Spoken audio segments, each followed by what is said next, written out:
Live, ladies and gentlemen, welcome to the Watchman's Hour with Roshan Mawani. It is actually episode 21. I did not realize how far we had gotten into this. Last week after episode 20, I had no idea it was episode 20, and it was announced to me afterwards by two wonderful fans who I'm going to mention in a second. That is episode 20. Lots of controversy. So the week before, we had some controversy locally. This week, we've had lots of debate globally. Oh my goodness, you know what I mean? It's been amazing.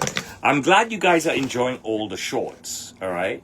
I think one of the issues, and I love it that you guys are watching all the shorts. But I think one of the issues with the shorts is that you're not watching even the entire 1 minute of the shorts and making gigantic perceptions and stuff.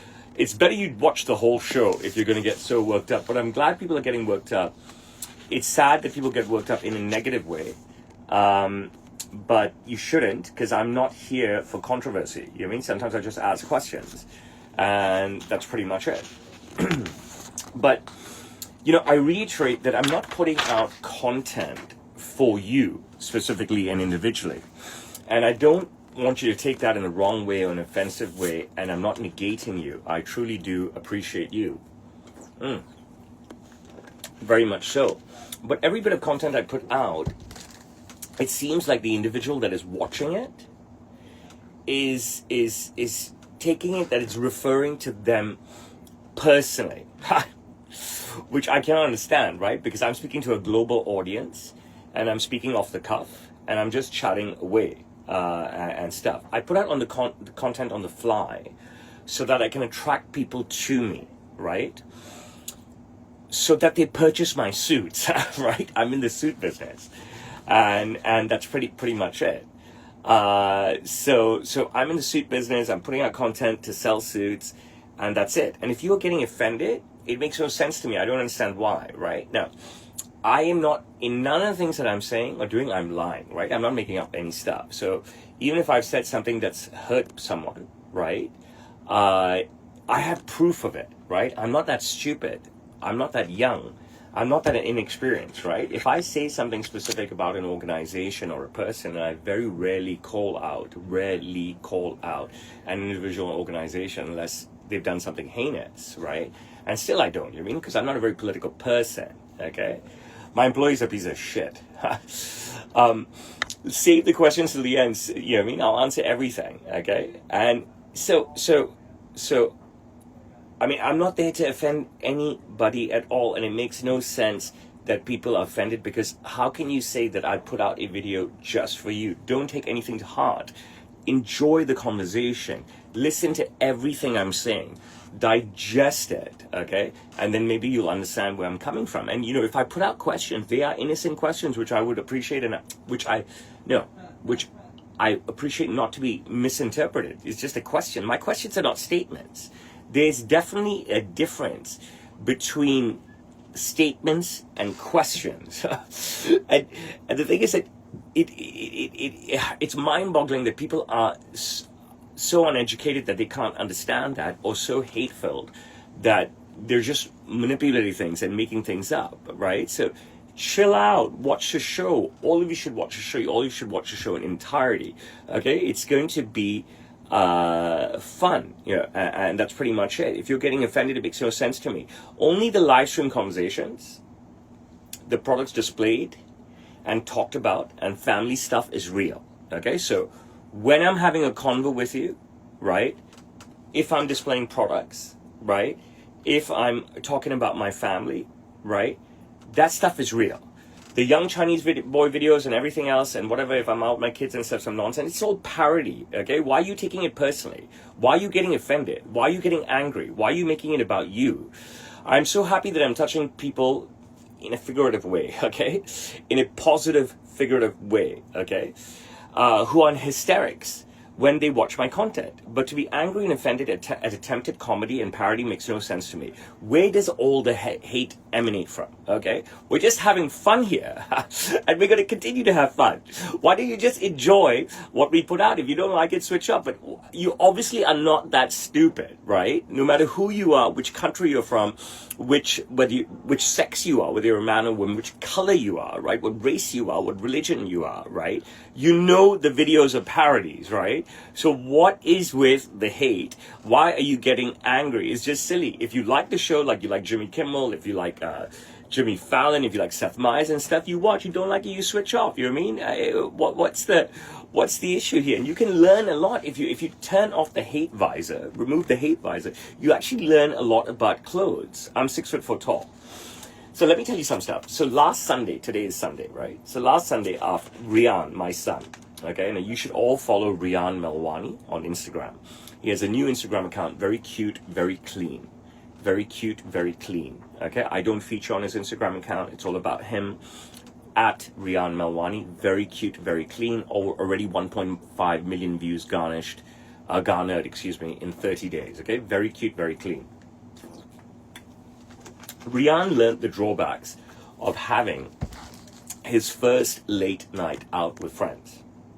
It was a friend's birthday in the heart of the upmarket party district. And I stress that, okay? In the heart of the upmarket party district, we don't do trash, all right? You guys need to get your hands around that, right? Like, we don't do trash and stuff. And if you could post Rian's account here, Lisa, if you could post Rian's account here, Danielle, that would be great. Someone posted on YouTube as well. I need to reiterate that we don't do trash, that I'm an absolute snob, and I'm totally okay with that, and I've done it all, and I've tried it all, and I've danced with the devil in the pain moonlight, but I'm good with snobbery, okay? So it's just something that you understand. It's legal to be everything in Hong Kong, including a homosexual, okay? Your misconceptions about China are completely misconceptions. So he goes to his friend's birthday party in the heart of the upmarket party district. Really hot place, okay? My dad, aunt, uncle, I don't know what the fuck that means, okay? Supervising late night. I don't know what that means. I don't know what the fuck I've even written here, okay? But he had a late night, and he destroyed his Sunday sleeping in. And he absolutely hated that. And that's why I hate going out as well. Because I never sleep in. And then I'm a disaster, okay? And so he destroyed his Sunday sleeping in. And when he woke up, he hated it, okay? He absolutely loved the night out with his friends, all right? It was completely supervised, by the way, because he's only 13 years old. But he hated that he was so tired that he couldn't fight off the sleep. He woke up, ate breakfast, got ready, looked so handsome. I swear to God. He was dressed in all the clothing that I bought him in the United Kingdom, in London, okay? He looked so handsome. And he passed out on the sofa for 4 hours. So he missed lunch with us, and he missed afternoon activity with us, okay? He even packed a swimming bag, and swimming didn't happen for him, okay? And it was a great learning lesson for him. And it's a great learning lesson for all of us, including all of you, when I preach this all the time, right? How many adults, moreover, how many parents, now this is important, okay? How many adults, moreover, how many parents with kids under their supervision are still doing this stupidity, right? Going out late nights, sleeping in the next day, not being with your kids. If you have children under your supervision as a parent, okay, should you really consistently be having late nights? Okay, and then sleeping in while your kids are awake. I've talked about this many times, and I'm not an advocate for this at all. Your kids will be grown and gone soon. Okay, understand that. Kids grow very fast. Your kids will be grown and they will be gone soon. Now I've got someone interrupting me, even though they know I'm doing a live show, okay, which is just absolutely ridiculous, which shows you the level of disrespect that I continue to get from my staff, and this is garnered purely because the two old anchors, my father and uncle, show me so much disrespect. Now she's left the door open. Thank you for leaving the door open. Oh my goodness, there's stuff that I have to go through here, okay? Whilst your children are under your care, okay, shed the nonsense in your life. That's not the way you close the door. It's absolutely wrong. You've been working here for like 15 years. Whilst your children are under your supervision, okay? Don't do this stupidity. Your kids will be grown and gone soon. Whilst they are under your care, shed the nonsense in your life and dedicate your time and life to your kids. I have tons of friends that I have shed who I know who are now mere acquaintances, let's put it that way, okay? All right? That fall into this category. They are watching and they are listening right now, or they will be watching and listening after the fact when it's posted. They'll definitely be watching and forwarding the reels to everyone. They're fucking screen recording and put it in fucking WhatsApp so they can get it to everybody because they got so much time in their fucking hands, all right? And they know who they are. And there are so many of them here in and amongst me that I worry about the parents out there, right? I hope that, this is the one time that I hope that in Hong Kong, that we are the idiots, okay? Seriously, that we are the idiots, okay? I gave up that lifestyle a long time ago. I'm loving life, exploring, experiencing, engaging, enjoying with my children. And I encourage that wholeheartedly to all of you, okay? You've had plenty of time to party when you're young and single and when you're coupled, right? But once you have children, give that up for some time. Give up the party scene and dedicate your time to your children. It's a chunk of your life that seems long, 18 years, but it will fly by so fast and it will be the greatest chunk of your life ever. And once your kids are all gone to college and whatever and this and that, and you're then having empty nest syndrome, talk to me then when I'm going through it, okay? Talk to me then when I'm going through it, okay? So, I'm dedicated to my work because tomorrow is now, today is now. And that's pretty much it. And I need to be on top of today and tomorrow, okay? I'm dedicated to my work because there's so many stakeholders. Stakeholders on my side, people I have to pay who are working for me, huge team. Stakeholders on the other side, people who are paying me, who I need to deliver to. And then I have my children, and I need to deliver as a great father. This kind of stuff that's extremely important to me, okay? I'm no psychologist, no therapist, no PhD, no MBA, no masters, right?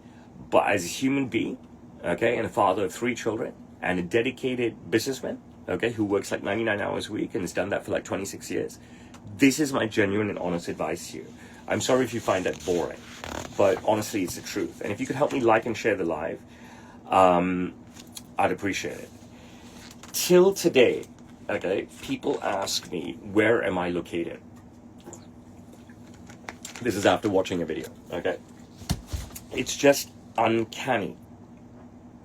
They asked me, after just watching a live stream, consultation or presentation to someone in the United States, to someone in Australia, to someone in the United Kingdom, if I can ship to Canada, to Belgium, you know what I mean, to New Zealand. It is uncanny, you know what I mean? I don't understand. Every video of mine says hashtag Hong Kong, hashtag China at the end, okay? Every video, every live stream of mine says, hi everybody, welcome to Hong Kong. You know what I'm saying? And if I can ship to the United States, I can ship globally, okay? I live in China, which means I can ship to Russia and North Korea as well. I'm an ideally located location. So I find it uncanny, I find it stupid, I find it lazy, I find it silly. It's just nonsensical, right? And I try and not let stuff drive me nuts, right? But I just wonder the stupidity of people, okay? It's incredible, right? Like, so people will WhatsApp us, so they will look us up wherever they get our WhatsApp number, which is from the website. And the website says Sam Taylor Hong Kong, or from Google, which says Sam Taylor Hong Kong. They'll add us on WhatsApp, or they'll add our email address, and they'll WhatsApp us with their questions, or email us with their questions, and then they will say, can you give me your address, please? And I'm like, are you fucking kidding me? I said, bro, you just added us and messaged us on WhatsApp, okay? Or you just emailed us, right? Wherever you got that WhatsApp and email, our address is fucking there, whether it's on Google, on the website, or whatever. It makes no sense. People ask the stupidest questions. It's just uncanny. It's just absolutely uncanny. Just like the way people are still going on about my hair, okay? I think you still don't realize I'm in love with myself, okay? I'm absolutely in love with myself, all right? That includes loving my hair. Being in love with yourself, the way I'm in love with myself, It is the best therapy, okay? Now, I'm giving you my point of view. I'm no professional in this, okay? Some fucking psychologist, fucking wokest bitch, wherever the fuck she is, she may be so fucking smart, and she may say that, no, that stems from something within this, that I don't know about that shit. I know what's going on within. What's going on within is that I'm aggressive, and I need to sell a lot of suits because I've got a lot of bills to pay. I've got 3 kids in fucking private school, okay? And they all have a lifestyle, all right? So, I'm in love with my hair. I'm in love with myself. It's not a facade. Jesus, I love my fucking hair. I love that I get to style it differently every day. And I love that I get to use different types of product every day. I can mess with it anytime I want, anywhere. And if you just go through all my videos on my Instagram feed, you can see hair, different hair, different hair. Why would I ever remove that option from my life? Okay, when it's so much fun. I have no headache blow drying my hair. I have no headache towel drying my hair. I have no headache fully drying my hair. I have no headache fully drying combing my hair. I have no headache gelling my hair, using product in my hair with wet hair, towel dried hair, semi-dried hair, fully dried hair. I'm having a great time. I ain't getting rid of my hair.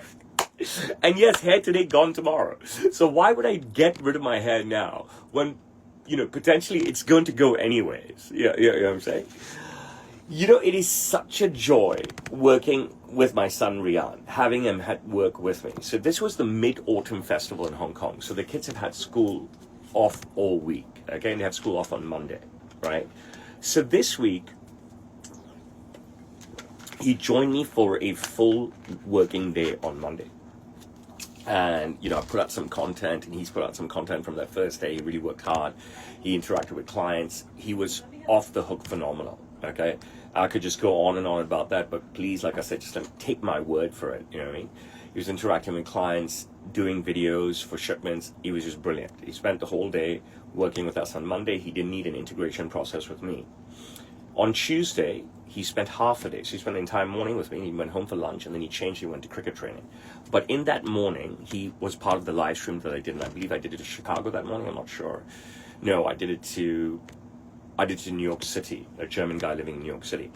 But if you watch the monologue of the live stream, you'll find it on my Instagram, right? Really easy. You'll find it on my YouTube. You listen. I suddenly do an impromptu Q&A with Rian. And he's 13 years old, and he's dressed pristine in an amazing suit, and there's no no stutter, no freezing, no thinking, no whatever. Just brilliant. Just brilliant. The kid is brilliant. He's such a great kid. You know what I mean? You hate me, no problem. Hate me, it's okay. Fucking hate me, I don't give a fuck. Go and love this kid, or at least go and watch this kid. Check out his Insta at Rian Melwani. See how wholesome it is. And you will understand how wholesome a boy this is. Even, being paired with a father that you think I am, right? See how wholesome the boy is. It's not like I changed myself in front of my son at all, and I've talked about this. You know what I mean? So to spend Monday with me, to spend half day Tuesday with me, he spent all day Friday with me as well, okay? He was just fucking brilliant again on Friday, okay? It is such a blessing. You know what I mean? It was such an incredible day, and it's such a blessing for me as a father, okay? So it makes me wonder about my dad, right? It's like the opposite. Like, I'm gonna, my dad has fucking hate for me. He fucking hates having me around. He's hated having me around for over 20-something years. He's hated having me around since the beginning, when I stopped following him blindly, doing weird and dishonest shit and nonsensical shit. And he fucking hates me. For me, it's such a blessing and such a joy to have my son around. My father really fucking hates my ass. And he hates having me around. It doesn't make any fucking sense. Yesterday, for example, or day before, I think it was yesterday when Rian came back from his cricket match, my dad's pointing out a woman in the store, and she's like, look at all his tattoos, it's horrible, look how bad it is. You know what I mean? Who puts tattoos like that so disgusting? The woman's tattoo, a very accomplished woman, late 40s, early 50s, owns a bar, I think, in Albuquerque or something, very successful, came to Hong Kong for an award ceremony. And she's a client. And my dad is openly criticizing her tattoos and telling him that he, meaning my father, never had tattoos, telling my son that is, and telling him that his father, my grandfather, never had tattoos, which is not true at all. My grandfather did have tattoos. Very old school tattoos. Okay? Just initials, his wife's initials, his best friend's initials and stuff. You know what I mean? Like, old school tattoos that emanated from, say, the 1950s or 40s or something. potentially in India or early days Hong Kong. Okay, so it's absolute nonsense. But the point of telling Rian this is to diss me, who is his own son. So he's trying to diss his son to his son's son. Okay? Does that make any sense? He's trying to diss me to Rian. So he's trying to diss his son to the son of the father. Whichever way you look at it, it's fucking stupidity. And that's how my dad is. You know what I mean? He just hates fucking having me around. It doesn't make any sense. You know what I mean? It's just because I won't be his parent. Because I won't be his puppy dog. Because I won't be this guy that follows him blindly. He just fucking hates my guts, seriously. And you should see the hate in his eyes. And I have no daddy issues. I'm just sharing the truth with you here. I'm going to give you some information, okay, that I copied and pasted from the South China Morning Post. That's our leading English newspaper here. It's available everywhere in the world. So far this year, 66 companies have raised 23.27 billion US dollars on the main board of the local stock exchange, okay, taking it well ahead of the New York Stock Exchange with $16.53 billion US, and the NASDAQ with $15.32 billion US dollars, according to the latest data from the London Stock Exchange Group. So I think I got this on Monday, this data. Suddenly, Hong Kong is in a good place to make money again, okay?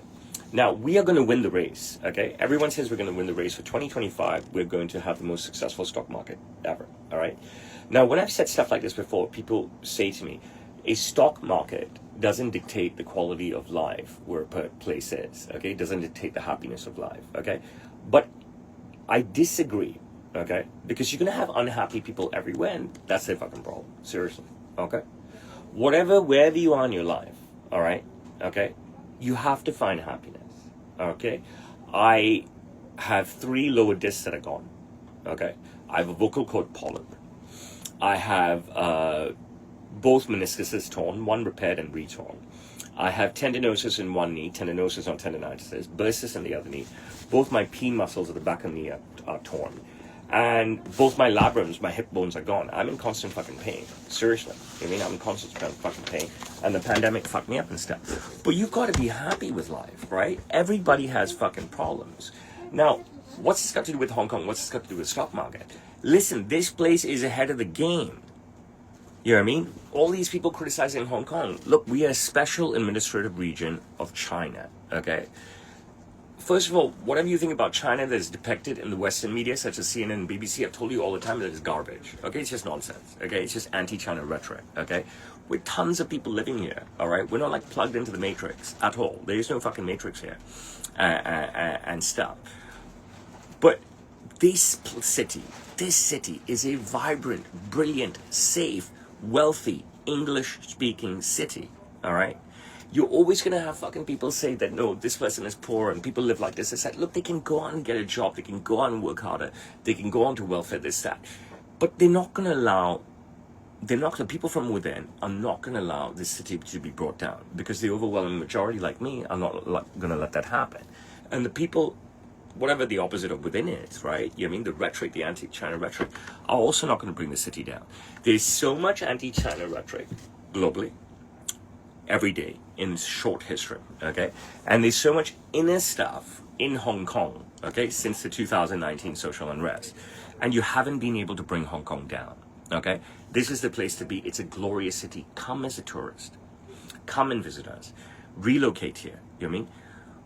You know, Hong Kong is a great place to make money. It's a great place to make money again, okay? And out of the blue, after being in the mire of COVID for 3 years, suddenly we're in this position. So, you know, my message to individuals, my message to corporations is, why not headquarter and domicile in this city when we're currently on the up? We have a proper and fair rule of law, okay? We have our own, what's it called? The basic law, okay? It's common law, all right? Separate from China. Completely. I promise you this. We have our own separate judicial system, which is fair. I promise you this. Okay. I don't know if to tell you that we operate like a Western city or Western world city. I don't know if I should say that, because I don't really know the answer to that. But I'm telling you honestly, don't listen to the haters from within. And don't listen to the anti-China rhetoric on the outside. Do business in Hong Kong, visit Hong Kong, check out Hong Kong, come for a few days, and I'm here. Come and say hi to me. I promise you. I'm a huge advocate for Hong Kong. I always have been. And, you know, I get slated by so many netizens and stuff when all I do through my work, a byproduct of my work, is to pretty much promote Hong Kong, because without Hong Kong I'm fucking nothing, seriously. So if that's selfish, that's fine. But I also have a lot of pride where I live, and where if you put me anywhere, right, like I've always said that I believe in power and proximity, I would be the same way.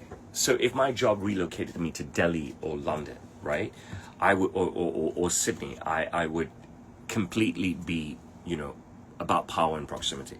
Okay, remember I have a British passport, and if I wasn't happy here, I can easily go and live in London, and I love London. I have the cash to relocate immediately. But I'm a huge advocate of the city, and I invite you all to come and visit, okay? And if you have an opportunity to relocate your business here or get a working visa here, which is very easy, okay? Our government is very open with net migration, with migration coming in, okay? I promise you that. You just have to do your research. It's very, very simple. You can come on a holiday working visa as well. But we are a wonderful city. I feel completely underappreciated. I feel appreciated by my government, but I don't feel appreciated enough by my government, okay? I think they should reward me more, and by rewarding me more, they should give me more to do. They should make me more of an advocate for them. Seriously, because I'm such a great advocate for Hong Kong. I believe so. I mean, I love my city. And you know what? If there's a tourism board elsewhere, you know, Sri Lankan tourism board, you want to snap me up, I'm ready to work, okay? I'm extremely effusive, all right? One of the things that you can't measure is the amount of screen records I get. And then they are forwarded along on WhatsApp, which is crazy. Now, you can't measure that sort of traction with you know, these WhatsApp videos of me, screen records that go viral all across the world on WhatsApp and stuff. And you know, there's no way to measure that, right? But I was thinking about this a lot because I helped out a neighbor of mine, okay, who's opened up a new business, and she's selling Indian fast food and Indian desserts. Okay, they live in my building. They're a very humble family. Okay, they don't have the same means as I do. Okay, but we live in the same apartment complex. So, and she has two daughters, one who is graduated university and one who is still in high school. And they asked me if I'd help. And I said, yeah, I'll help. And then I did this out of my own good thing. And then people in my community screen recorded this shit and passing it around, trying to make some joke of me. And actually, I don't feel like the joke. I feel like the hero. And the more traction I get, regardless of how I get it, okay, the more traction I get, regardless of how I get it, it's okay with me. What these dodos and dum-dums, right? And these are probably my friends that I once shared, and now they're my acquaintances, right? What they don't realize is they give me further traction and further fame, okay? And that's pretty much it. So yes, like I've always said, go ahead and screen record anything I say. Go ahead and screen record anything I do. Go ahead and screen record my videos that I post that you think I'm a fucking idiot and forward it to everybody in your group chats. Go for it. Ultimately, you're doing nothing but benefiting me, okay? Your poison, okay? The poison that you start with to try and make a joke or a fool of me, I mean, you guys have been doing that forever. These screen records and forwards have been going on forever. And look at me here. I've never fallen off, right? I'm still successful, okay? You mean the poison has only helped, okay? You think to yourself that why wouldn't people want to gravitate to themselves towards me and stuff? What are they so scared about, right? Why wouldn't they want to work with me since I am an electromagnetic person and personality? And that's the truth. I mean, the numbers don't lie, right? The physical bodies on the streets don't lie, right? That's just the truth. But I want to read out some notes here, you know what I mean, which I did on a walk when I can't fucking even understand them, right?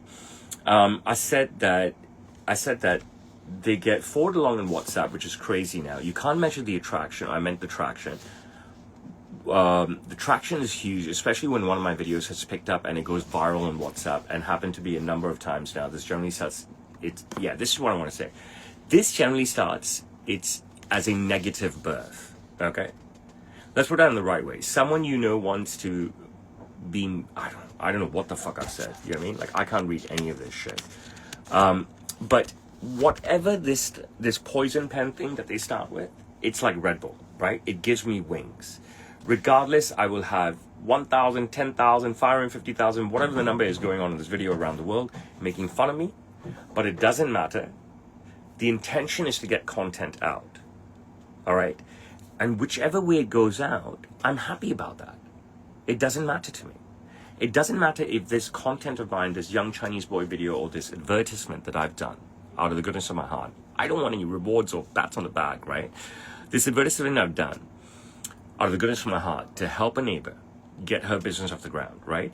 It doesn't matter that obviously my peers are my income bracket, right? Or above, right? Do you understand what I'm saying? It doesn't matter if they think that I'm dropping my standards or doing some weird shit or acting like a retard or whatever the fuck is in their head. I couldn't give a shit, okay? The fact that they're starting out in a poisonous way, this fact that the forwards are starting out, they're a negative birth, okay? They're getting my content out everywhere, okay? That's how stupid they are. They really are stupid. They're having a laugh at me, but they don't realize they're just upping my fame in every single way. So let it all be born in negative. But the positive for me is huge always. Okay? I'm able to turn anything into a great situation. Those of you who know me for a long time realize that about me. You know what I mean? I'm able to turn anything into a great situation. That's just what I do. That's just what I do. It's my forte. I don't cower and I don't run away. Okay? You just are not going to be able to get rid of me. Okay? I'm going to always tell you, please like and share the live. The larger the audience, the better it is for me, and I'll take all your questions at the end. I've been begging Saria, who is my second child, okay, after Serena. She's 14 years old. You will see her a lot on my Insta as well. All year long to come to work with me. But she just doesn't say anything, and she never comes. I'm not pushing her, okay? I'm not pushing her. But I'm just like, I'm trying to compel her.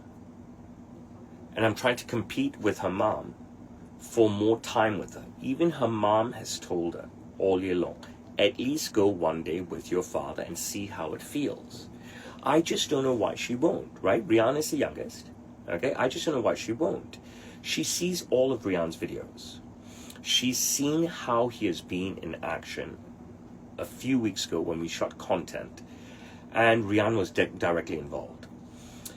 And the whole time she's seen it in London, right? Rihanna was helping me and with all the client orders that I took. So I don't know why she won't come and spend time with me at work. And it doesn't hurt me. And I'm not angry. And I'm not upset, okay? But I feel as though that she's missing out on something. She could potentially be missing out on something. Obviously, you don't know, right? And that she should really just give it a one-day go. And, I feel as though that I'm going to miss out on something, this sort of time with her, if she doesn't, give it a go. I wish she would try just one day. I don't know how she would be. I don't know how busy I'd be that day. I don't know what she would do because it's so unpredictable, my schedule, being in a retail environment. But it would be just amazing, okay, if she would give it a try. And I wish she would. And, I always am in control of virtually everything, right? And whatever I'm not in control of, I can fight for very hard to gain control of stuff, right? And I'm trying to gain control of a situation to be profitable. I'm trying to gain control of a situation to make my business successful. I'm trying to gain control of the situation to make sure that the product that I deliver to my client is fucking off the hook. Or geez, I could talk about this week how much off the hook fucking one-on-ones I have delivered to an international crowd. It has been huge. We had this 50 best bars contest in Hong Kong. World's 50 best bars. So 100 fucking bars, 200 bars from around the world. The owners, some staff flew to Hong Kong. I worked with so many of them. And the time here was so short and I fucking murdered these projects, okay? And because these are bar owners and they're probably the number one bar in their city like Houston or Albuquerque or wherever the fuck they are, right? They're paid. And when you make paid people happy, all right, they're going to fucking spread the word without a doubt. So I'm usually in control of everything that I do. but I'm not in control of Sari. I cannot physically grab and come to work, but I really wish you would join me. And I feel the same way about Serena and stuff. But these girls are in their own world. I'm lucky enough to have had dinner with Saloni, Saria, and Rian last night. Once again, Serena was omitted. I've been off diet for so long. I've had so many good days, and I think that culminated in 2 weeks ago exactly. I was at the pool. I put out some photos the next day on Insta where you can see me just fucking ripped and my back is insane. Okay, my abs are so visible and stuff. And because that happened, I felt so good about myself. Stupidly, I celebrated by eating. And now I've been eating carbs virtually with every meal, and I've been eating dessert virtually every night. I've just become a fucking nut job. You know what I mean? It's stupid. It's so hard to stay on diet. Okay? And when you're on diet, you have to fight to stay on diet. And when you're off diet, it's so hard to get back onto diet, right? And I had maybe one good day at the back end of this week and fell off it again and stuff. You know, and I'm happy to discuss that here. You know what I mean? I'm happy to lay myself bare here. You know what I mean? Like, and it's been so bad the last couple of weeks that, you know, before I used to say at least I'd eat pristine at home. But now I've been eating like shit at home and eating dessert at home. Okay? It's not even like Friday, Saturday, Sunday eating out and dessert, right? It's like even been Monday, Tuesday, Wednesday, Thursday, carbs at home and dessert at home. And that's really not like me. And this is like, you know, I haven't hit the bottom because I still figure out 1.5 days at the back end of this week, but like, I don't know where the fuck I am. You know what I mean? I don't know where the fuck I am. Seriously. I need to jump back onto diet and stuff because I don't know, you know what I mean? I think cheat days work, but I think it's going to be like one cheat day a week, and that's what I was doing, and, you know, I've completely slipped out of shape. But there's a couple of things that I wanted to tell you, right? Okay, like I could say to you why I slept, right? I could say to you why that I slept. You know, there was a Sunday involved, there was China Golden Week, and the kids had school off, and the kids have been off all week, and I've been taking out to lunch all week, and all that stuff, right? I could blame it all on that, but there are still clean options, okay? If the connection is bad on TikTok and you can't hear me, you can simply jump onto Insta at Sam Steele. You can simply jump onto YouTube, Roshan Mawani. I'm very, very, very happy that you're here, right? But continuously telling me that the connection is not good is something I can't handle right now, all right? So it's best that you just jump on. I'm streaming across 3 channels, right? So I've been trying to spend as much time with them and taking them out to make the most of their vacation because I haven't taken them out of town for 1 week, right? And that has just completely fucked me up and put me in a fucking hole. And they're going back to school next week, and I really hope that I can come out of this hole. You know what I mean? Because we completely off diet makes you look like shit and feel like shit. And diet is so fucking important. And I discuss this in every one of my streams. Okay, and you know I've been telling you guys for years that you know my 2 struggles are sleep and diet. Right? I find it very difficult to fall asleep. I find it very difficult to stay asleep. I wake up multiple times at night, and when I'm on, and I was saying that last week to you guys, and when I fall off, I'm just fighting to get back. And you know, I know there are many of you out there like that, right? And what I want to say to you is it's just tough for everybody. No matter what you see me, every time my shirt is off is a 6-pack, but I'm really working hard, and it's hard work, and it, you know, when I'm on, I feel great, and when I'm not on, I'm like wallowing in this shit. And I don't know, you know what I mean? I have no fucking idea. But you know what I'm saying? It's not like it's a favorite topic of mine, but I get asked a lot about diet and stuff, and then when I start giving answers, nobody wants to hear because they only want the quick fix. So I don't know what to tell you. You know, I'll tell you about Rian and Monday morning. He was here with me, and we had such an exhilarating Monday morning. We had such an exhilarating Monday morning. I had 4 or 5 clients Monday morning. I had 1, 2, 3, 4 clients all around the shop. So I wouldn't say it was intense. It was just like a lot of people, a lot of clients at one go. And, you know, people have their people accompanying them, right? There's buyers, and then maybe their partners, there's buyers, and maybe their kids and stuff. And Rian was just in the throng of things with me. I'm so proud of him that he was just he immersed himself, took care of who he could take care of, took care of who he wanted to take care of. And I don't know if you guys watch my monologues, right? The kid is just 13. You know what I mean? Like I said, I gave him an impromptu interview on Tuesday, and stuff, this kind of stuff that he's doing, right, with me, these intermittent days every few months, because he's so young, it's having a profound effect on him. And those of you who watch me closely have seen this profound effect. And those of you who watch me for years have watched my children grow up. But this profound effect that has taken hold of him, right, directly correlates to when he started working with me in the Christmas holidays. And again, you know, it's just a sprinkling of days here and there. He has just been absolutely fucking brilliant. And I'm so proud of him. And I can't wait to see more. Okay? I can't wait to see more from him.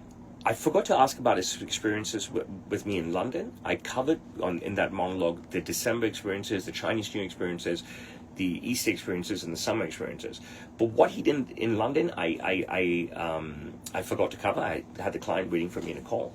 But basically, okay, look, so the girls were on the floor below, okay? We've got me and Saloni in a big room, and we've got Rian here. So we use Rian's room in London as a showroom, all right? So every morning he'd get up himself. He didn't need waking up.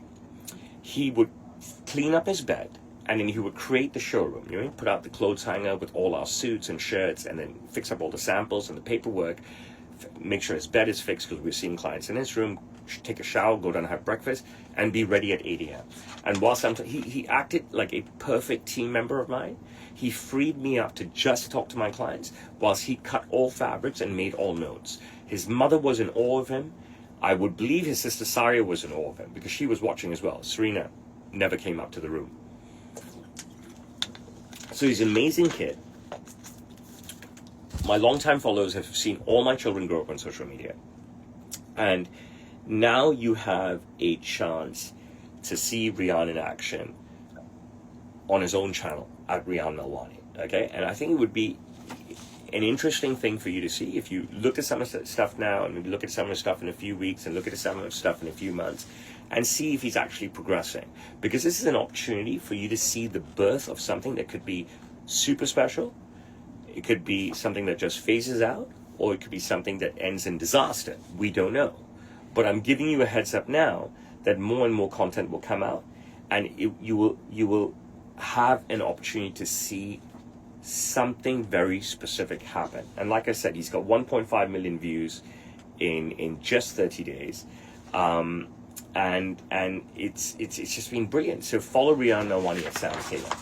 When I started talking at the top of this episode, I told you that today is our 21st episode, and last week I had no idea that it was our 20th episode. I have two amazing angels in my life that I've never met. One is a woman called Danielle who lives in Montreal, and we'll talk about it in every live stream. And she lives in Montreal, and she has nearly 30 pieces from me. And one is a woman who lives in Glen Burnie, Maryland. Her name is Lisa, and she has nearly 20 pieces from me. And they both told me independently that that was my 20th episode, and I didn't realize, okay? I didn't realize. I had no clue. And I was just saying 2 weeks ago that I'm starting to fall in love with this. I was just saying last week, hey, I'm really in love with this. It didn't start that way. It started something for me to pass my time. And today I'm telling you we've crossed 21, and it's huge for me. And the views are incredible. The amount of comments are incredible. The shorts page has taken off in an insane way. I think what we're going to do is potentially migrate everything to the shorts page. So move the Watchman's Hour away from Sam's Taylor to the Watchman's Hour. So what I suggest to you is that on Instagram, TikTok, YouTube, follow the Watchman's Hour. Okay, you'll find it. That's where all the shorts emanate from. And we can then, since the content is so great, we can have the content isolated there. It doesn't have to interfere with the Sam Taylor content that I put out. So that's what I advise you guys. Immediately follow the Watchman's Hour on YouTube, on Instagram, on TikTok. It would be much better. A couple of things I wanted to say about that is that we are a community here right now. Okay? What it is now, episode 21 stuff, it's just like the community I built during the pandemic when I started live streaming. Okay, when I started live streaming, I'll tell you something amazing that has happened recently. They've introduced the repost button on Insta, but anyways, that doesn't matter. Every time for some reason, I have someone that shows up on my feed, and I'm not a watcher. I'm just a poster. Okay. I see who's this guy? Is he my client? Whatever this that. If there's no interaction with him, I unfollow. If he's my client, then there's videos within the message box between the two of us. There could be side-by-side videos in the young Chinese boy genre. There could be really old videos, which I'm just describing as suit. But what they are is there's a lot of live stream videos. A lot of live stream videos. And like I've been telling you, I've done well over 1,000 relevant client live streams, okay, during the pandemic and stuff. And if I look at the numbers, right, of these live streams in people's different boxes that I've worked with, the views started at 1,700 views or whatever, 2,200 views, 3,800 views, and then 10,000, 20,000, 50,000, 70,000, 120,000 and stuff. It was incredible. It was incredible. I didn't realize, I don't think it was it burnt me out, live streaming every single day for over 1,000 days. I just think that the hate around me from my father was so thick, that when an opportunity to walk away from it, I needed to take it. And that was pretty much it. But we built an amazing community. There were so many regulars on the show. There were so many regulars that were moderators. There were so many regulars watching. It was incredible. It was incredible. And I took a step away from that for a while, and I've come back with the Watchman's Hour, and I feel that we're building a community here yet again. It's a small community, but I appreciate you guys. I really appreciate you guys. And I'm lucky to have people like Lisa and Danielle in 2 different countries who I've never met ever be so amazing to me, to actually go back and check and substantiate for me that yes, last week was the 20th episode. And because you guys are taking all of this so seriously, I'm going to do my best to take it even more seriously, okay? And title this properly, and this is episode 21, and put the date in. And you know, I really want to be answering your questions as well. But if I get on here only and just sit here, I've tried this in the beginning. If I get on here and just sit here, then I'm not getting questions that can maintain an hour, and I'm getting a lot of weird shit and stuff, right? So I'd rather just tell you about my week and what's on my mind, right? And, you know, this is something different. I made a couple of notes on this, okay? And I'm trying to understand my notes, but I cannot understand any of my notes, okay, at all. So I could read it out to you, and it's all garbage. These are on my walks in the morning, and I'm using the speaker, I mean the mic button, and obviously the mic has spelled out all garbage, which is unfortunate, because I thought I had great notes this week, but it just hasn't happened, which is so unfortunate, you know what I mean? So fucking unfortunate. What I will say is that when you look, everyone knows what a podcast is now, right? And everyone knows that if you want to get the best from a podcast, any sort of podcast, you've got to watch it from beginning to end, because you don't know what's going to be said, you don't know what's going to happen, and you don't know, you know, what questions are going to be asked at the end of it, and what answers you're going to get. But I think the fact that there is so, that it's been so successful suddenly so far since I've returned from London. Obviously, we're doing some great stuff here. And right now, I'm sort of just navigating.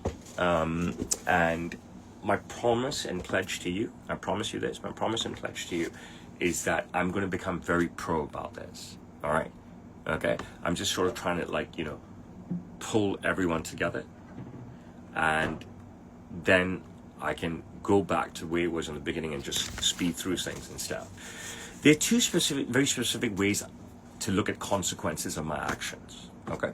I've talked about this before. One of which is, as I said, if I'm bold and if I'm out there, then I scare off a lot of people. I know I scare off the mainstream.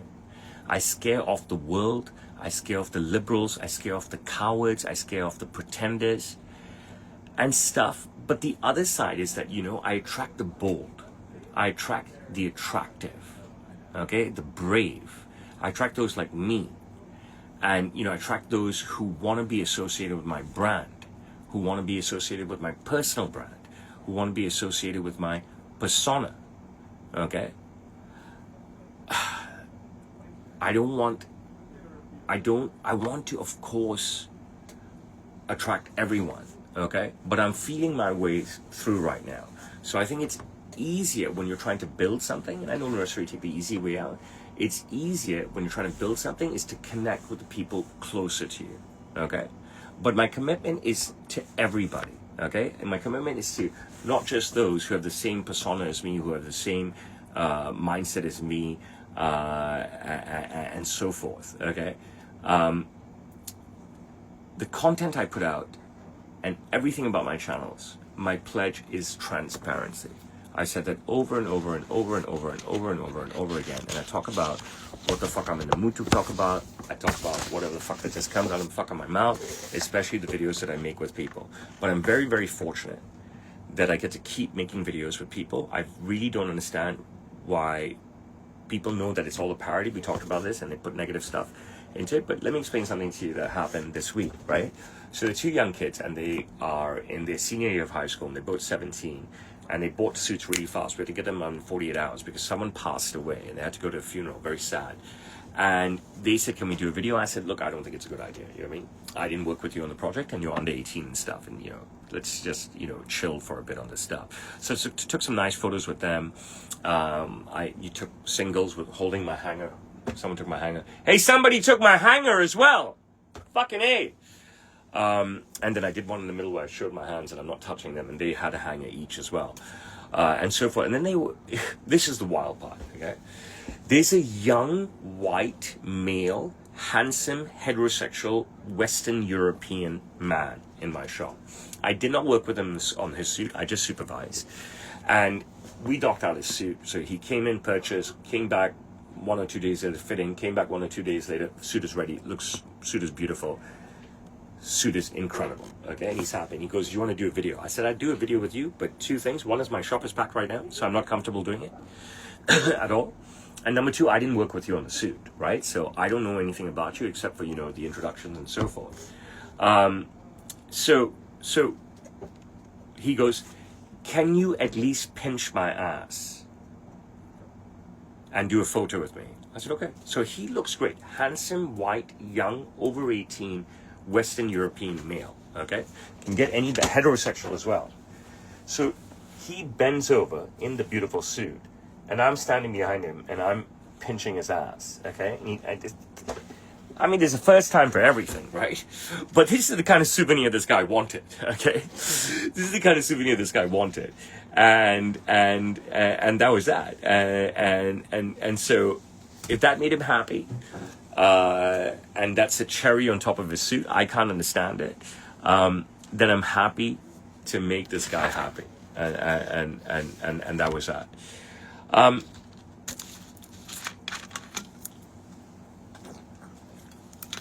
I would say I'm an extremely selfish person. Also, I think it's very normal for people to be selfish and stuff. But I'm very, very selfish because I don't have a lot of chunk of time off, okay?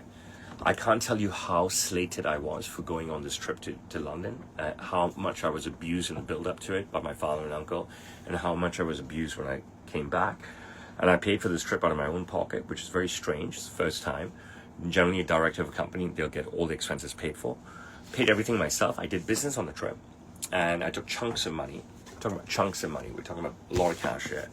And stuff, and that all goes back into the business. So I worked on my vacation, they profit from it, but then, you know, I got fucked and stuff. So it's very, very, very, very sad situation to be in, and it's a very unethical and nonsensical situation, and it's very selfish of them.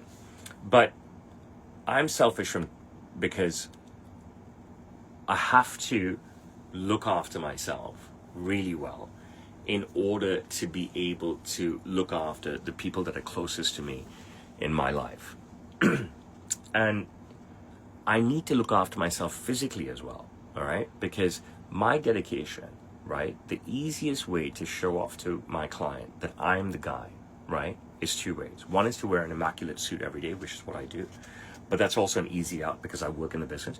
But two is to be in immaculate shape. And in my age, to be in my shape puts me in the top 1% of the world, right? That's known. So I want that sort of dedication. You think I don't want to take my foot off the pedal and just eat carbs all the fucking time? Rice, fucking pasta, anything, right? But but I need other ways to show my dedication, okay?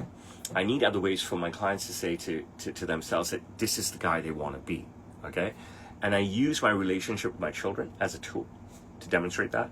I use my relationship with my body and my physique to demonstrate that. I use my relationship with the way I dress to demonstrate that. These are free tools, okay? In the sense that they don't cost you money. They cost you hard work. And I've always been an advocate about using what's free already around us, such as social media, Facebook, LinkedIn, WhatsApp, whatever the fuck it is, right? They're free tools, but there is a price. The price is your time. But the price is not your money, okay? Okay? And I have gone all in everything with my time to try and make my business successful. I've gone all in with my limited time to try and be there for my children, okay? And I've gone in all in with my personal time to make sure my physique is great, to try and entice my clients even more to invest in me. And I've gone all in with my time, not sourcing out social media to somebody else, right? I do this all myself, so it's all about me, so people can see, look, it is this guy, it is this guy, it is this guy. For the longest time, everyone that I met said, who does your social media for me? I said, you've got to be kidding me. It's quick and dirty, and it's all me. It's absolutely all me. I don't even, I can't even think of trusting somebody. I'll tell you a couple of things that really bug me, okay? I have these two old men anchors in my life, my entire life, okay? Can you figure out who they are? These two old men anchors in my entire life that have just kept me being the watchman, okay? Hence the birth of the Watchman's Hour. And I'm just stuck here, okay? I'm just stuck here, and I think I'm missing out on huge chunks of time with my children, huge adventures with my children, the inability to explore the world with my children because I'm just stuck at work, okay? I've always been the goddamn watchman for these fuckers, regardless of what I've done. And I'm really missing out. These two old anchors in my life have gotten older and grumpier and less respectful and less appreciative, okay? And I just feel that I'm getting more and more anchored as I get older, and it sucks because my kids are getting older. And I don't know how to break out of this because I don't know what to tell you guys. I'm being honest with you. How much can you fight with your father and uncle every day? Especially when they're this age. How much can you fight with your father and uncle when they play the hurt card every single day? When they're this age?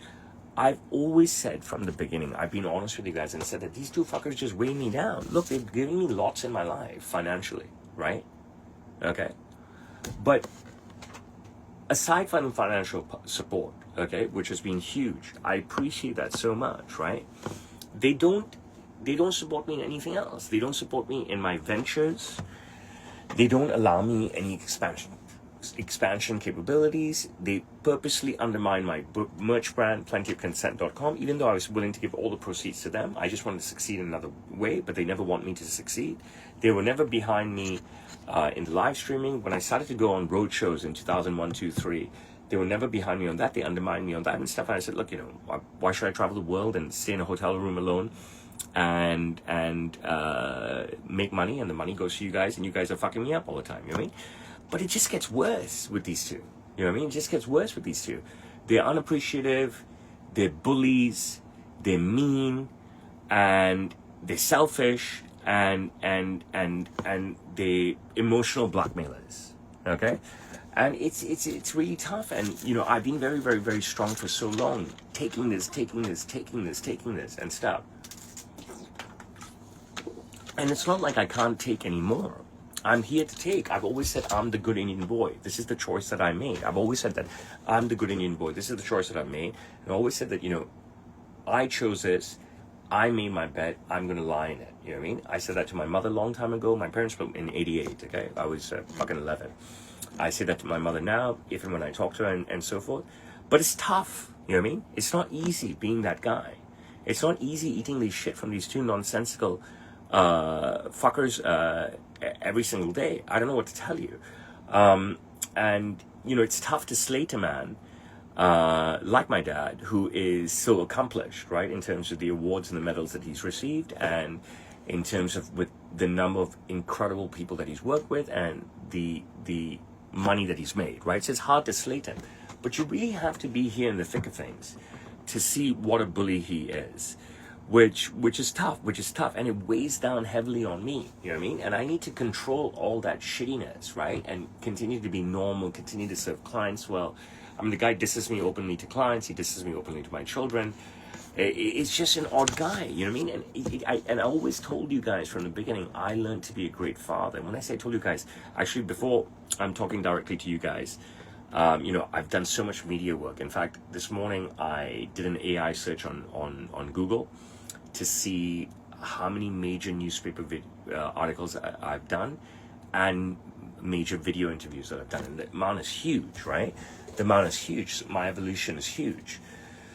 And, I've always been saying that I just don't understand these fuckers.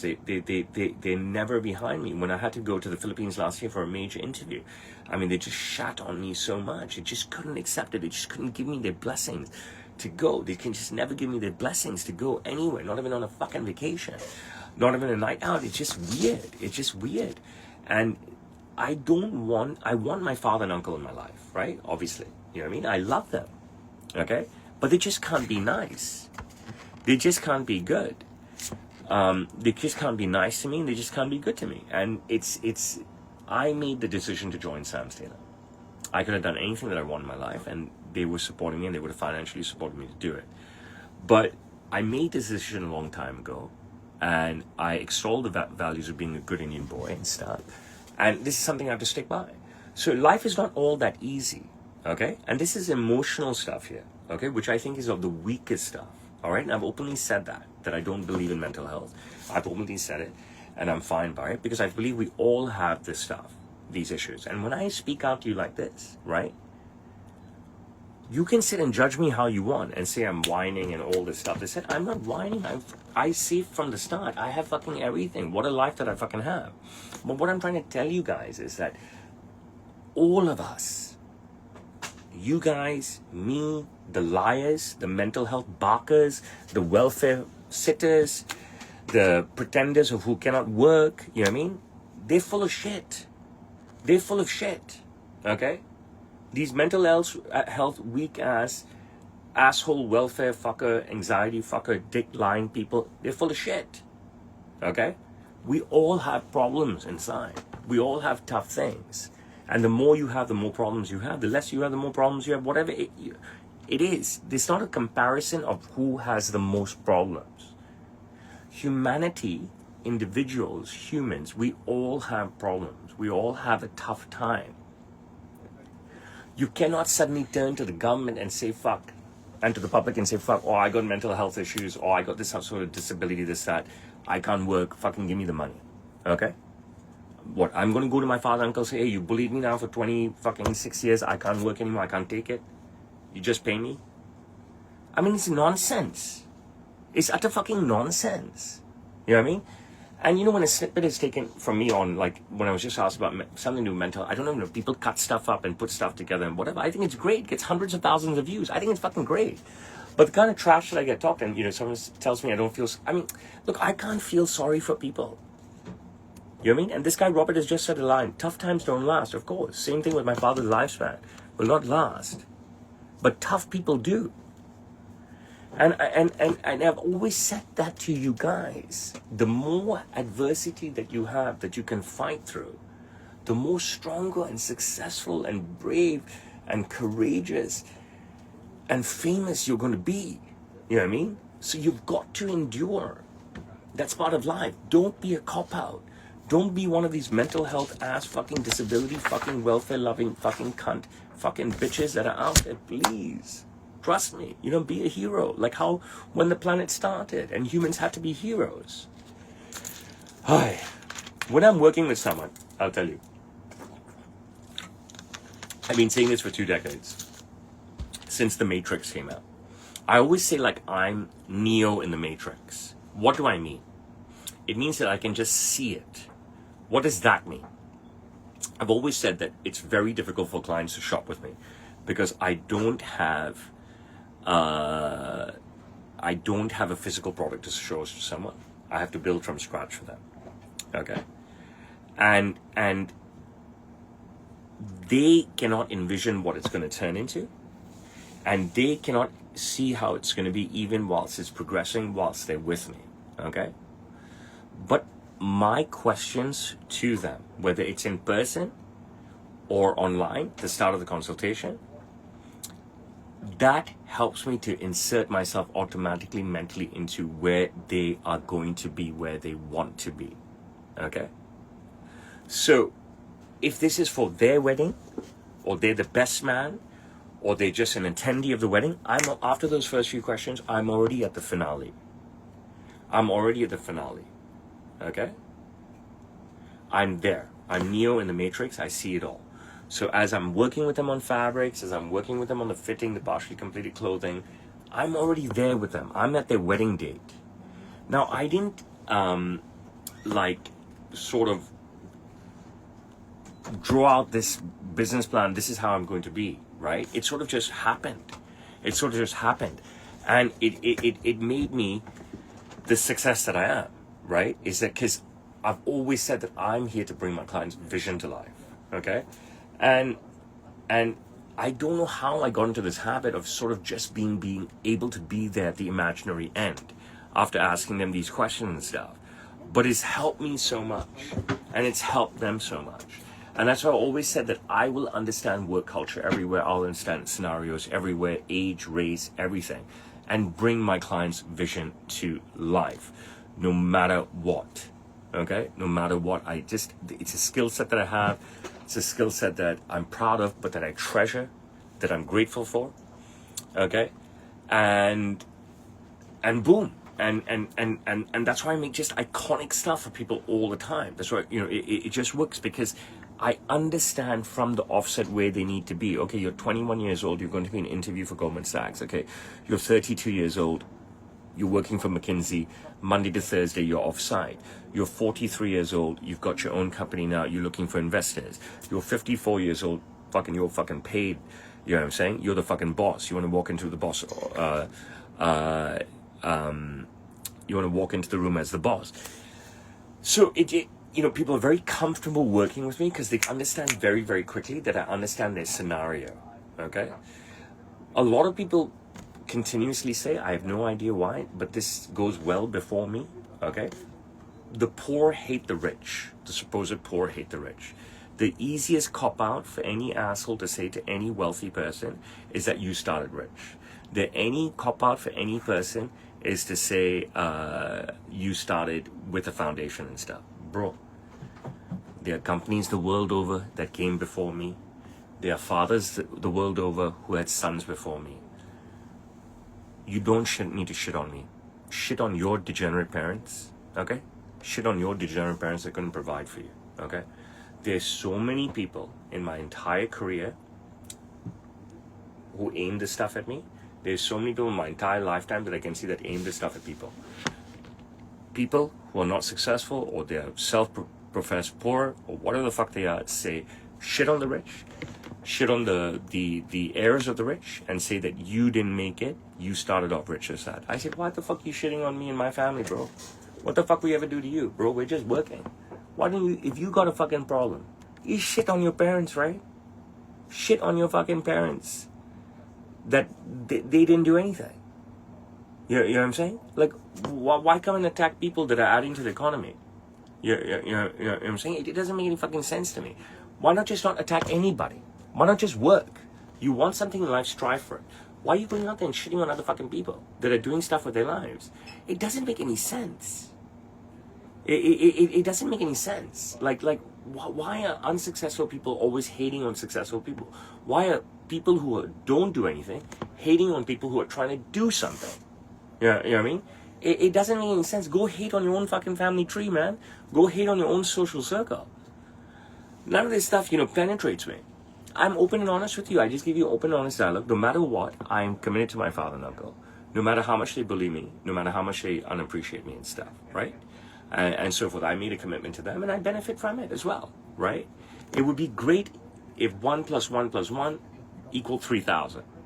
But 1 plus 1 plus 1 here is not even 3 for us, because these two fuckers are undermining each other. They spend their lives undermining each other, and now they spend their lives undermining me. You know what I mean? And that's pretty much it. Okay? It's just really, really, really, really odd. Let me tell you something. I had another 2 videos this week cross another 1 million view mark. I only now look at videos that have hit 1 million views, okay? And then when they hit 1 million views, they should hit 2 million views. I think last week I mentioned to you I had one video that crossed the 1 million view mark. I had one video that crossed the 2 million view mark. I had one video that crossed the 3 million view mark. And I had one video that crossed the 4 million view mark. This was all last week, in last Sunday's stream. I think this week I had one video that crossed the 1 million mark. I think I had one video that crossed the 4 million mark. It's quite uncanny. And I can't do stuff like this without your support. You know what I'm saying? I think that, there's this line, bro fell off, which I find fucking hilarious, right? It's quite uncanny for somebody who is not Tom Cruise, not Cristiano Ronaldo, not Jimmy Kimmel, not David Letterman, etc., to be relevant for so long. All right? I'm going to say 2 things here, okay? I managed to be relevant for so long. I'm going to say more than 2 things. Because I've been brave. I've steered the course. I managed to be relevant so long because I have people like you watching me and maybe supporting me, okay? I've managed to be relevant for so long because I've stayed brave and not given into the hate and the package hate all around me, okay? But I managed to stay relevant for so long because I am entertaining, okay? And that's the bottom line, all right? And at the start of the stream, I said, I don't understand, when you all know it's parody, where does the hate emanate from? Bottom line is, I'm not fucking going anywhere, okay? I'm not fucking going anywhere, all right? And if you want to get rid of me, you have to stop watching me. But for some reason, none of you can stop fucking watching me. And I'm grateful for that. I'm grateful for that. I mean that, okay? But if your joy comes from hating on me, then you as a person, you've got some serious fucking issues. If that gives you joy, if tuning into me to hate on me gives you joy, 1, you got some serious fucking issues. 2, you're just propelling me, okay? So I am not going anywhere, okay? Before my main TikTok was banned, I was at 1.9 million followers and I had over 150 videos that had over 1 million views. It was insane in such a short period of time, okay? And every week I sit here and I tell you I had another video cross past this X million views and past that X million views and whatever it is. So enjoy. There's stuff to learn. Enjoy. There's humor. There's not just stuff to learn about suits, but there's stuff to learn about charm. There's stuff to learn about confidence. There's stuff to learn about work ethic, okay? Stay in hate. You continue to propel me, and you really are a sorry fucking individual that nobody can help. I'll tell you a story, right? I work out in the park early in the morning. There's no kids around, right? There can't be kids around anyways, even if it was late in the morning, because they'll all be at school. But there are 71-year-old grandfathers in the park, throngs of them, that I wouldn't say are as ripped and shredded as I am, okay? But they are there. They are in insane shape. They've got great strength, great mobility. It's nutty, okay? And I look at these people and I'm like, wow. And look at their age, all right? And then I look at my contemporaries, okay? And you always tell me that, why I'm always like knocking guys and their guts sticking out, because it doesn't make any fucking sense. I'm surrounded by 70-year-old odd grandfathers every morning, Monday to Friday, when I'm working out in the park, okay, who are nearly as shredded as me, nearly as ripped as me. Some are much stronger than me, more pull-ups and dips than I do. Some are way more flexible than me, okay? Some have way more mobility than me. Maybe they didn't have all the breaks that I've had, okay? And then I'm walking around, and more than looking at the guys, I'm looking at fucking wives. More than looking at guys, I'm looking at wives, and I'm thinking to myself, Jesus fucking Christ. Whether you are MILF or not, okay? I mean, how the fuck are you staying married to this fucker? You know what I mean? Because he's got no respect for you. Because if you're a beautiful woman, And I'm telling you this, okay? And I live in an old school world. I'm not fucking millennial, I'm not Gen Z and stuff, okay? I'm totally Gen X, and I live in fucking Asia, and I'm in Asia, all right? And this is the way I speak. If you're a woman, if you're a beautiful woman, if you're a tall, slim, gorgeous, fair-skinned woman, okay? And you've given this fucker kids and stuff, right? And he's got his gut sticking out like that with all the knowledge is there. All the knowledge how to, flatten your gut is there. I mean, that is abuse, okay? That is abuse, all right? Guys with gorgeous wives, owe it to their fucking wives to fucking look good, all right? And I'm laughing, and I'm like, I just don't get it. It doesn't matter how fucking paid you are. I mean, right? Like, how is this girl want to fucking be with you, man? She just gave you a kid, 2 kids, 3 kids, and said you've got your gut sticking out like a motherfucker. With their grandfathers around who are more ripped than you, and all the knowledge is in your phone, and if you are paid, then you can have a personal trainer and a nutritionist. They said, no, you're fucking lazy. You're a fucking bum. Right? You're lazy and you're a bum, and you do not value the beautiful woman on your arm who's maintained herself even after childbirth. Okay? All right? And that's abuse. And that's what I tell women. That's my message to you. Okay? That's my archaic, misogynist, call it what you want, message to ladies. They are bums. They're abusing you. Boom. Get rid of them. On Tuesday, I had 3 professional couples, okay? I'm not going to name names anymore because I don't want to, upset people and stuff. But the 3 guys work for big companies. 2 women work for big companies. And the one woman is a wife, and she has 2 kids, so she's not working anymore. So we've got 6 people, 3 adult couples, all in their 30s. Each of the guys doing a fitting for a suit. They're enjoying themselves. They're like crazy drinking away at Sam's Taylor Beers. They're asking for semi-service videos because the suits are not complete yet.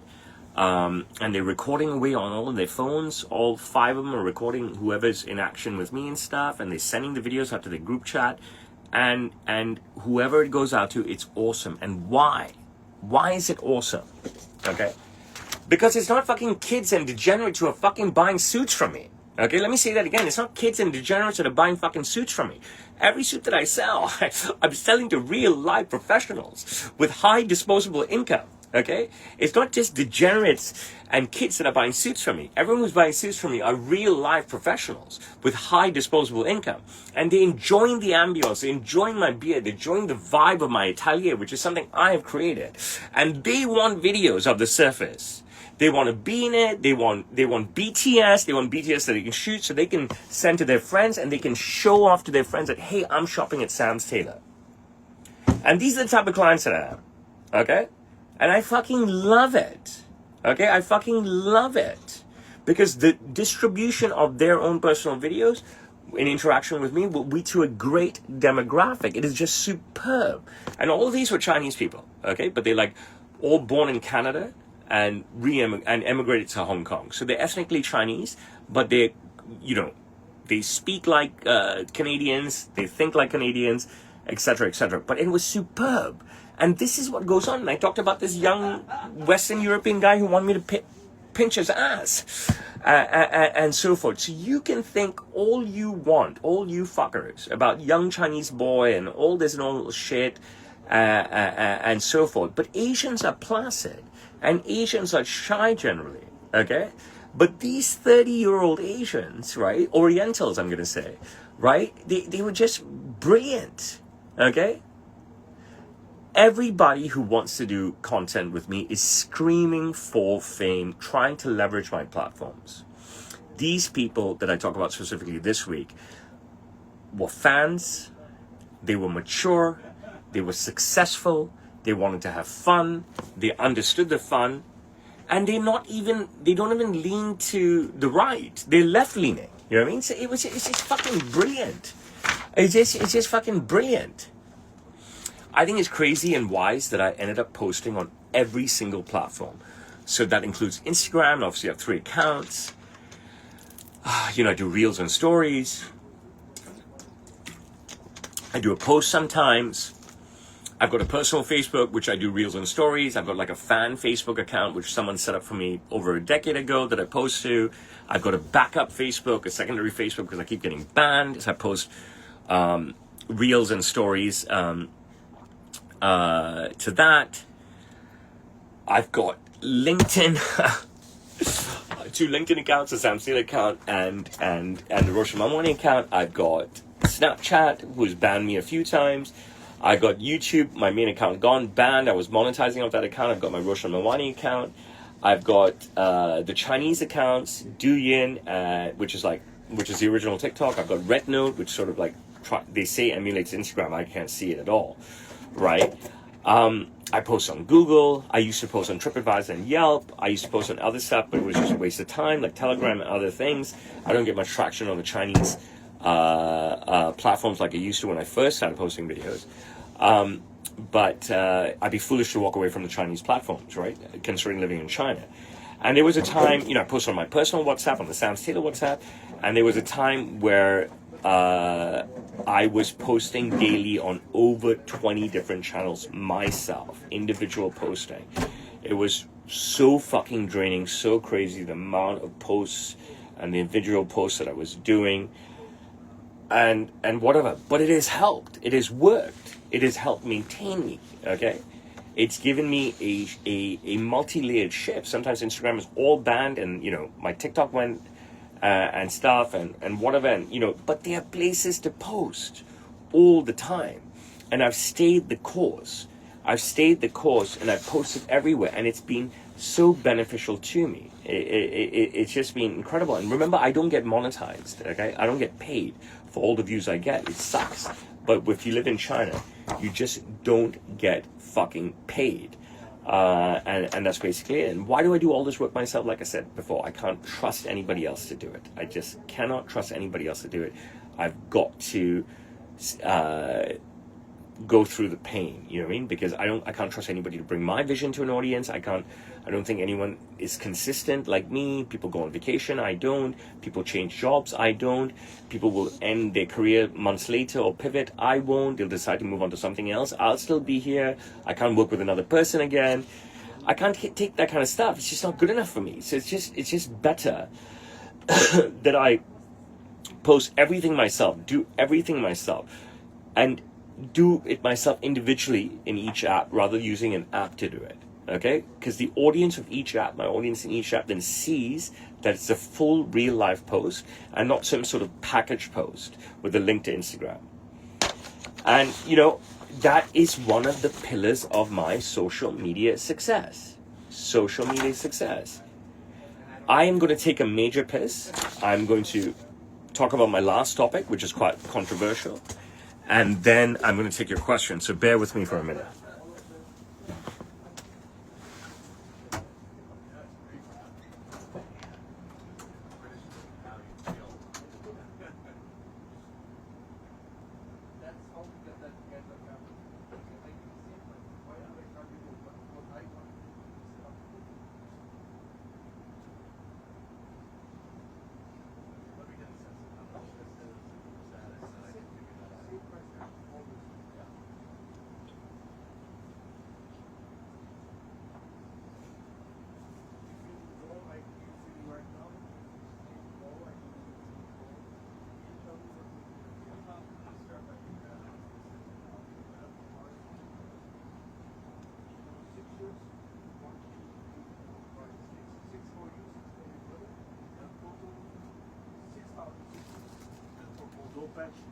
दो patch है बाबा दो patch है नहीं वो patch का $200 इसको उसको दे दीजिए मेरे दुकान में ज़्यादा कपड़ा पड़ा टीटी मैंने बता देखो no problem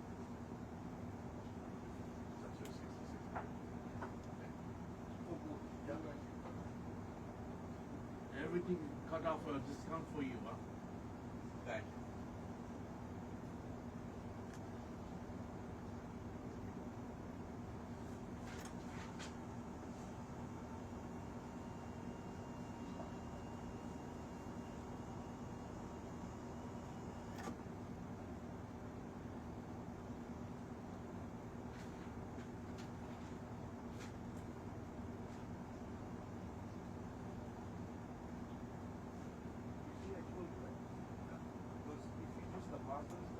family case.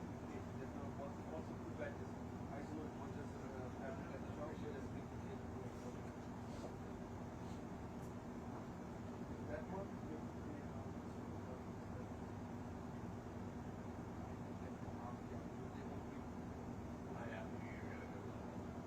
Just for the traffic, you have to pay for if I forget.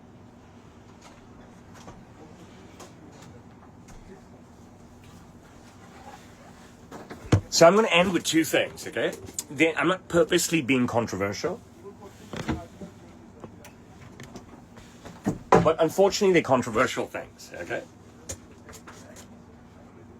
So this is what I want to say, okay? You can insert anything you want into this, all right? You can insert anything you want into this. I can't stand it. I can't stand people bringing up stuff from the past, before they were born, people fighting battles on stuff that come from before they were even born, using examples of this stuff and letting it shape them. Stuff from a time that they were not on this earth, okay? They're hanging on to hurt that they never experienced.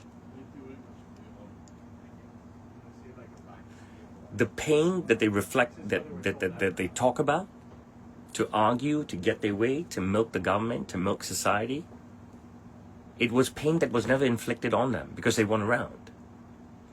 These are people that just don't let history die the death that it needs to. They cling onto the shit on purpose to use it against others in the world right now, clinging onto shit and using it against people in their lives, the general public, and they should be living in this fucking moment. You know what I'm saying? They should be living in this fucking moment. But they use all this shit as, a basis to judge everything that's going on around them right now. I know you can understand this stuff. I know you know the type of people that I'm talking about. Okay? I won't give you specific examples, but I'll explain to you something from my point of view. Okay? People all know who Gandhi is. Correct? People all know that England colonized India. Okay? But this was before I was born. So I don't give a fuck. I never did. I couldn't care less. I watched fucking Gandhi with that guy, whatever the fuck his name was. I played Gandhi in my senior year of high school as well. Okay? Alright? My parents and my grandparents before them and my great-grandparents, okay, had to leave Pakistan before it was Pakistan. Okay? We are Sindhis, okay? They had to leave because the British drew two lines, 1 and 2, and created Pakistan and India and East Pakistan, which is now Bangladesh, or is it West Pakistan? I don't even fucking know. Okay? It was way back when my great-grandparents, my parents, my grandparents were around, and they supposedly lost everything. Okay? They became refugees in their own country based on these lines that the British drew, and we had new maps. Okay? All right? My family supposedly lost everything. But I wasn't around. My parents hadn't even met, and I'm talking about both family trees here. This happened to all of us Sindhis, right? This is all out there. This is history, right? You mean people like you out there in certain demographics like to use their history that they were not born into to attack life now and trying to feed off those attacks. Okay? I'm not anti-British. I'm not anti-Pakistani. I'm not a Muslim, I'm a Hindu. I couldn't care less about this stuff. All this shit happened before I was born. I believe in leaving alone that stuff. I believe in leaving alone stuff that happened last year, last week, yesterday, this morning. If I fought with my wife this morning, Bencho, at lunchtime, I'm not going to fucking fight with her. What the fuck is the point? If she's angry with me, I'm going to tell her, babe, why are you angry with me? I'm sorry. You mean to leave this be. Okay? I mean, but these activists, They're being activists and fighting for I don't know who, based on stuff that did not happen in their lifetime. They cannot focus on the now. They want to teach their kids hate, or they want to suddenly pick up hate even if their parents haven't taught it to them, or maybe their parents have taught them this hate. But it's ridiculous. I would never allow the burden of anybody else's past to be heavy on my children's heads. Okay? Ever. Let me say it again. I would never allow the burden of anybody else's past to lay heavy on my children's heads. And the burden of anybody else's past and sort of history and any sort of bad history has never held heavy in my head. I couldn't give a fuck about anything, massacres, this, that, stealing, anything in history, just like I don't give a fuck about what happened with Gandhi and the United Kingdom and all that shit. Hate doesn't play a part in my life, okay? And trying to milk government and public today for stuff that happened when you were not born makes no sense to me. It's the biggest fucking shakedown, biggest fucking shakedown in the history of the fucking modern world. I was going to say one more thing, but I think I'm done. You guys have any questions for me?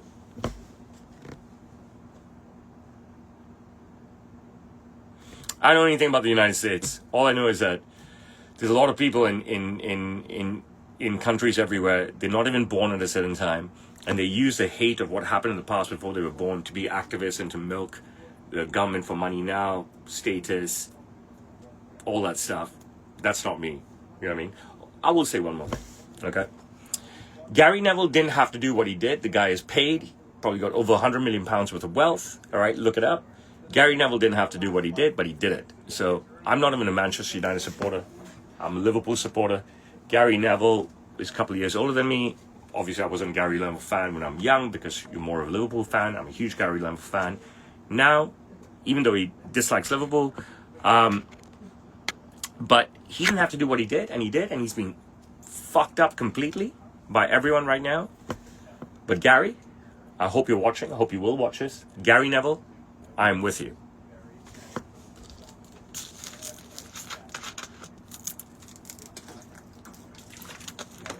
Any questions? So right now, only on Instagram, my videos surpassing millions of views virtually every week, if not every week, if not every day. Okay, and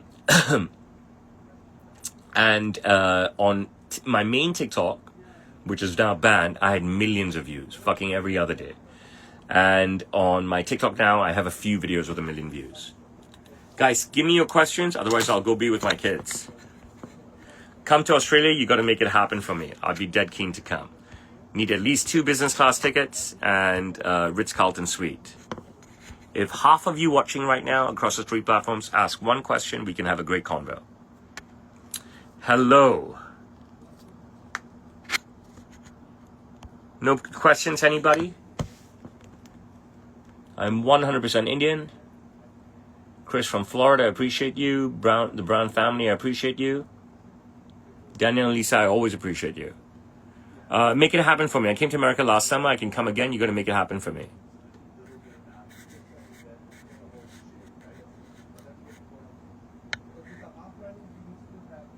My main TikTok got banned a long time ago. I don't have a love for horse racing. I have a love for spotlight, to tell you the truth. I took a punt on buying a cheap horse and he became a world champion. I think it became that way through my energy.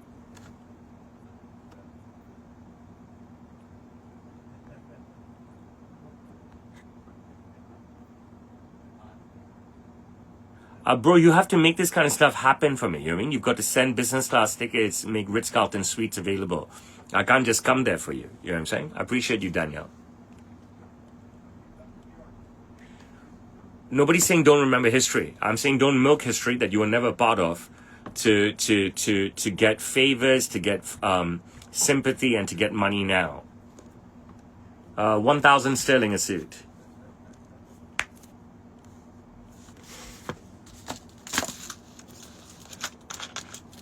Appreciate you, Danielle.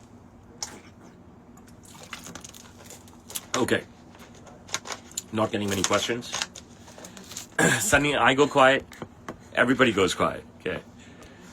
I'm going to turn down the Instagram in the meantime. And if you have questions, you can jump over to TikTok, since you're not asking me any questions here.